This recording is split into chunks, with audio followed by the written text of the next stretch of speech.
Hi guys, welcome to this word roots video. I'm Prashant, I'm the founder of the Learning Network, and I'm bringing to you a series of word roots which help you understand words related to them and help you improve your English vocabulary skills. Which is the word root that we have today? Today we've got the word root anthrop. Anthrop comes from the Greek word anthropos, which means human. So the word root anthrop is actually related to us human beings.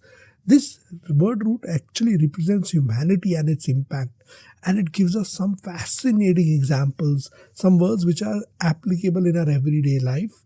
We'll study three such words today: anthropology, Anthropocene, and anthropocentric. Three very vital words. Let's get started with the first word, anthropology. Anthropology is the study of humans, their societies, cultures, and histories. Anthropologists explore traditions and practices from around the world, helping us understand our origins and how humans have developed over time. So anthropology is actually a practical subject, right? And it's a university subject. People graduate, major in this subject. We've got world famous anthropologists who've been studying human beings, our societies, cultures, histories. So you can go as far as back to the Harappan culture, right? So that is all part of anthropology. Next is Anthropocene. Anthropocene is a modern geological term. This describes a period when human activities started significantly impact global climate and ecosystems. This era is said to begin in the 18th century during the rise of the industrialization, and this represents a time frame, right? Essentially, so Anthropocene is the reference to that time frame where human beings have started to impact the global environment, have started to impact Mother Earth, right?